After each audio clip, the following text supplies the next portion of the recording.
Salam, axşamınız xeyir olsun. Günaz TV'ye baxırsınız. Studiyada Aynur Zahid, əvvəlcə əsas xəbər başlıqlarına qısaca nəzər salaq.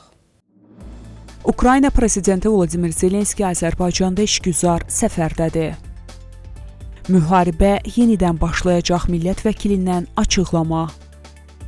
İran və ABŞ arasında Pakistanda görüş keçirilməsi planlaşdırılmır, Bəqaidən açıqlama. Hörmüzdə gəmilərə hücum nəticəsində 10 nəfər həlak olub. Türkiyə Hörmüzdə mina təmizləmə əməliyyatlarına qoşula bilər, Hakan Fidandan açıqlama.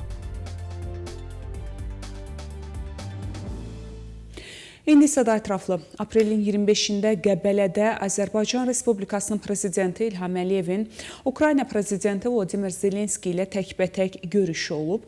Təkbətək görüşdən sonra tərəflər arasında geniş tərkibdə görüş də keçirilib. Zelenski Ukraynaya yardıma görə prezident İlham Əliyevə təşəkkür edib. Enerji sahəsində təchizata gəldikdə, belə çox ağır bir dövrdə biz 11 yardım paketi almışıq. Azərbaycana bu yardıma görə öz təşəkkürümüzü bildiririk. Bu sözləri Ukrayna prezidenti Vladimir Zelenski Azərbaycan prezidenti İlham Əliyev ilə mətbuata bəyanatında deyib. Vladimir Zelenski həmçinin Ukraynadan olan uşaqlara köməyə görə prezident İlham Əliyevə təşəkkürünü bildirib. Siz bizim uşaqlarımıza kömək edirsiniz. Uşaqlarımız, övladlarımız cəbhəni bölgələrdən gəlirlər. Onlar əzab-əziyyətlə üzləşiblər. Müharibədən əziyyət çəkiblər. 500-dən artıq Ukraynalı uşaq buradadır və bu dəstəyə görə sizə minnətdarıq deyə Ukrayna prezidenti vurğulayıb. Buraxılışımız davam edir. İran İslam Şurası Məclisinin Media və İctimaiyyətlə Əlaqələr Mərkəzi Məhəmməd Baqir Qalibafın istefası ilə bağlı yayılan xəbərləri təksib edib. Qurumun yaydığı açıqlamada bildirilib ki, Qalibaf heç bir vəzifəsindən istefa verməyib.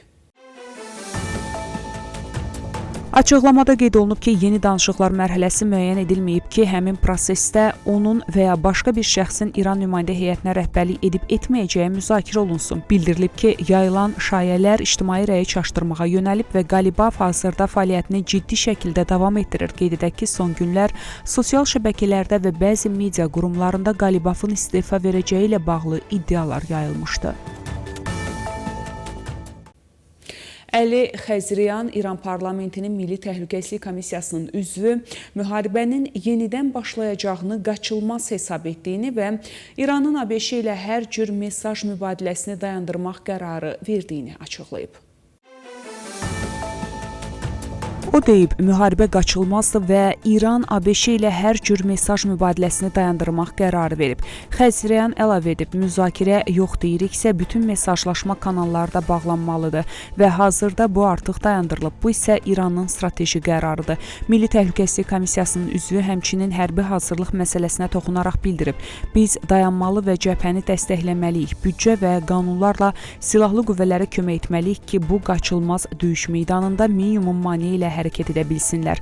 Bu açıqlamalar Tehran və Vaşinqton arasında diplomatik təmasların davam etdiyi barədə xəbərlərin yayıldığı bir vaxtda səsləndirilib və rəsmi mövqelər arasında ziddiyyətlərin artdığını göstərir. İranın raket gücünün əhəmiyyətli hissəsi istifadə edilməyib. Bunu İran Müdafiə Nazirliyinin sözçüsü Rıza Talayinik deyib. O qeyd edib ki, İran Silahlı Qüvvələri atəşkəsdən əvvəlki ana qədər səmanı öz nəzarətində saxlayıb. Raket potensialının əhəmiyyətli bir hissəsi də hələ də istifadə edilməmiş olaraq qalır deyə sözçü bildirib. O həmçinin iddia edib ki, Hörmüz boğazı İranın nəzarətindədir və İranın tələblərinin həyata keçirilməsi üçün vacib alətə çevrilib. Amerika yenidən hücum etmək istəsə, İslam Respublikası Səudiyyə Ərəbistanındakı 4 neft hədəfinə hücum edəcək və bu, yaxın şərq neft hasilatını dayandıracaq. Bunu İran qəzeti yazıb.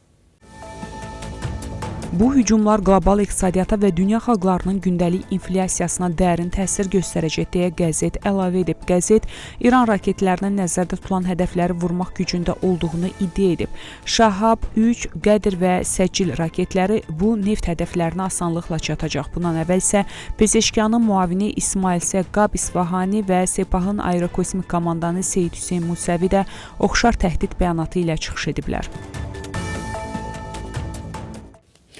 İran İslamabad şəhərində keçirilən ilk danışıqlardan sonra Birləşmiş Ştatlarla növbəti görüşün keçirilməsi üçün təşəbbüs göstərməyib. Bu barədə Təsnim agentliyi məlumat yayıb.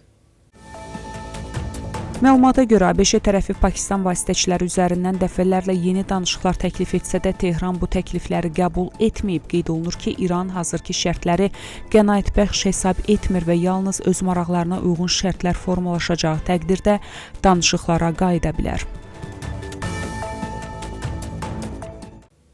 İran və ABŞ arasında Pakistanda heç bir görüşün keçirilməsi planlaşdırılmır. Bunu İran Xarici İşlər Nazirliyinin sözçüsü İsmail Bəqai X sosial media hesabında etdiyi paylaşımında bildirib. O, Xarici İşlər Nazirliyinin rəhbəri Abbas Əraqçının Pakistan səfəri ilə bağlı məlumat verərək bildirib ki, Xarici Siyasət İdarəsinin rəhbəri İslamabadda bu ölkənin yüksək səviyyəli rəsmiləri ilə görüşəcək. İran və ABŞ arasında heç bir görüşün keçirilməsi planlaşdırılmış, deyə Xarici İşlər Nazirliyinin sözçüsü bildirib. Daha əvvəl Amerikanın Axios portalı aprelin 27-sində İslamabadda İran və ABŞ arasında danışıqların növbəti raundunun keçiriləcəyi barədə məlumat yayıb. Ağ Evin sözçüsü isə ABŞ prezidentinin xüsusi elçisi Steve Witkoff və dövlət başçısının kürəkəni Jared Kushnerin İran tərəfi ilə danışıqlar aparmaq üçün şənbə günü İslamabada uçacaqlarını açıqlayıb. Təsnim agentliyi isə bütün bu iddiaları təkzib edib. Pakistan Xarici İşlər Nazirliyinin İranın Xarici İşlər Nazirliyinin rəhbəri Abbas Əraqçının bu ölkəyə səfərinə dair açıqladığı proqramda isə ABŞ tərəfi ilə danışıqlarla bağlı məlumat yer almayıb.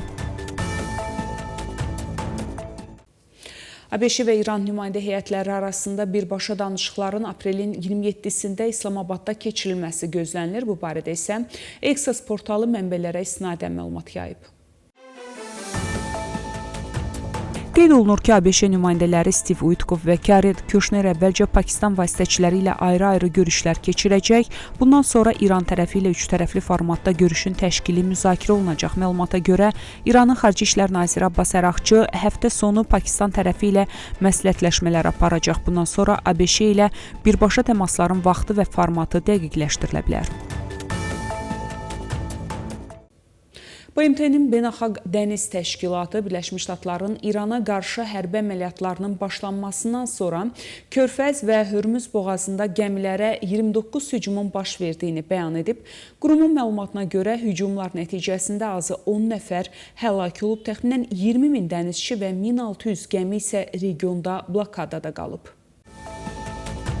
Bu barədə BMT-nin Beynəlxalq Dəniz Təşkilatının mətbuat xidməti məlumat yayıb. Qurumun baş katibi Arsenio Dominguez vəziyyətin təhlükəli olaraq qaldığını bildirərək saxlanan dənizçilərin azad edilməsinə çağırıb və təxliyə planı üzərində iş aparıldığını qeyd edib. Türkiyənin Xarici İşlər Naziri Hakan Fidan bildirib ki, İran və ABŞ arasında mümkün olan sülh razılaşmasından sonra Türkiyə Hürmüz boğazı ərazisində mina təmizləmə əməliyyatlarında iştirak etməyi nəzərdən keçirə bilər. Londonda çıxış edən Fidan deyib ki, hər hansı razılaşmadan sonra mina təmizləmə işlərini çoxmillətli texniki qrupun həyata keçirilməsi ehtimal olunur və Türkiyə bu prosesdə iştirak etməklə heç bir problem görmür. O əlavə edib ki, əgər münaqişə yenidən başlanarsa, Ankara koalisiyada öz rolunu yenidən qiymətləndirəcək. Fidan həmçinin qeyd edib ki, İranın nüvə proqramı ilə bağlı məsələlər Pakistanın ev sahibliyi edəcəyi növbəti danışıqlar raundunda həll oluna bilər. Belə hörmətli tamaşaçılar, bu saata çatdıracağım əsas xəbərlər bunlar idi. Görüşmək ümidi ilə salamat qalın.